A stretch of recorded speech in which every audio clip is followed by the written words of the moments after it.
Hi guys, this is Hero. How's everyone doing today? So today I'm going over how to deal with a narcissistic person. Okay, this is really important. Why? Because this is something that a lot of us might deal with, especially in this age of really messed up energetic imbalances, which cause rise to narcissists and creates energetic imbalance in people to give into the narcissistic people stuff. But the even more important thing is there's not that many good resources on YouTube or the internet on how to deal with this. Okay, many resources, especially those from Western people, and like mainly girls, they tend to take one approach, which I don't believe is necessarily the best approach all the time.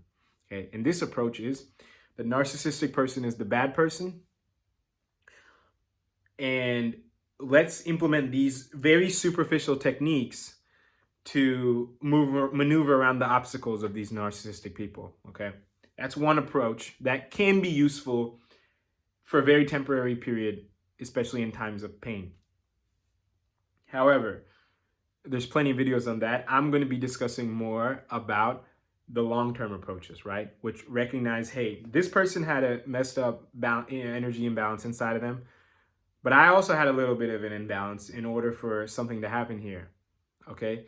And so I'm going to recognize what that stuff was inside me, fix it so that this stuff, like something like this, can never ever happen ever again, okay? And this is a way more long-term approach. And also, as a little bit of a side bonus, these imbalances are probably expressing themselves in some other areas of your life. So these will also get cleaned up a little bit, okay? So that's that. Now, the video, narcissistic people, okay? They have a severe energetic imbalance in themselves, okay? But they also recognize that there's the possibility of there to be an energetic imbalance in everyone, okay? Everyone has insecurities. If you have a mind and an ego, which you do if you're a human being breathing in this earth, you have the possibility of having insecurities now, or energetic imbalances, etc. What has to happen is you have to have the consciousness, whether you're aware of this consciousness or not aware of this consciousness, to kind of pull you out of the mind's stuff, okay? Now, there's two things to recognize here. One, some of us might have stronger egos and minds than others. And two, some of us might have stronger consciousness of others to pull us out, okay?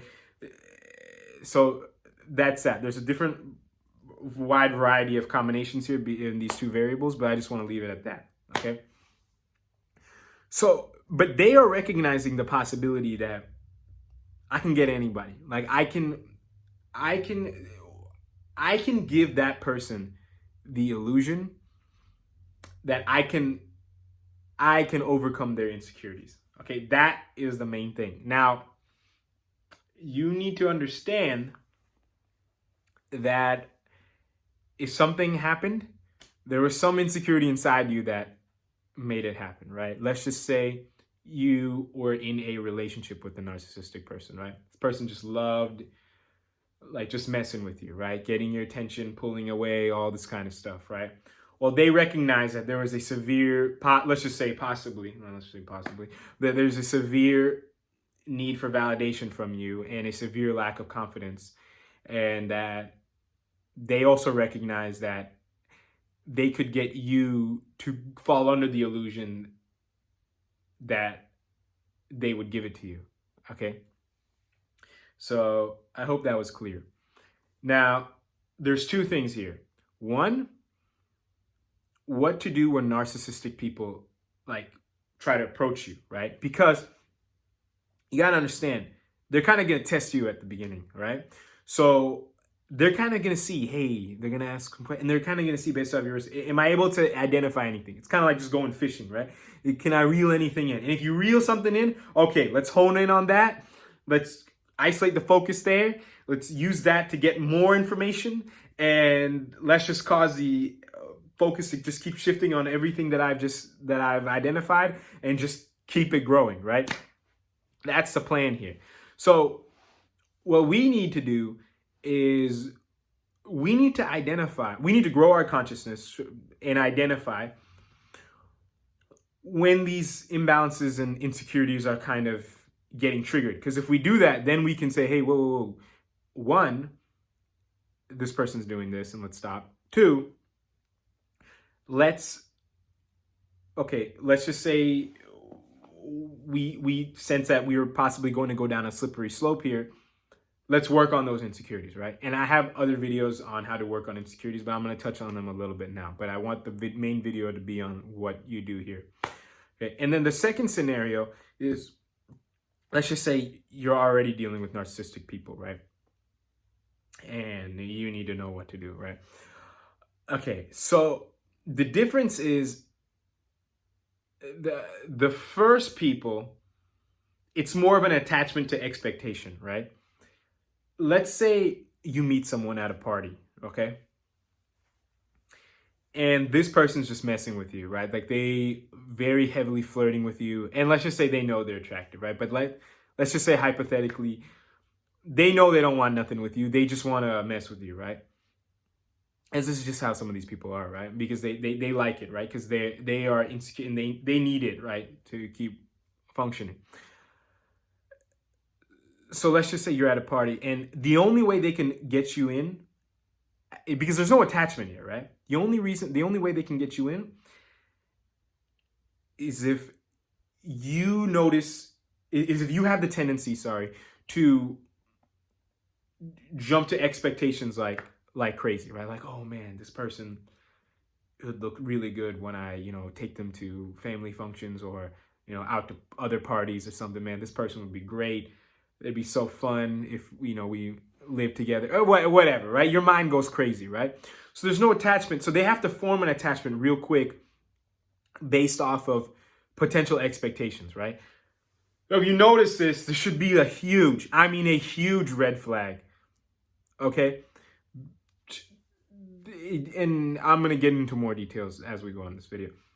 The second scenario is if you're already dealing with someone, right? Because this means that there's already some attachment there, okay? So it's a little bit harder to get over. Now, the first thing you need to do is the main thing of getting over the insecurities inside you, right? Before you deal with the attachment, okay? You want to deal with the insecurities first. And then once that's done, then you cut them off, okay? If you cut them off first and you're still insecure, they're going to kind of keep you around somehow, okay? Because that's just that's just the energetic void you need filled inside you, right? Because you're not, for whatever reason.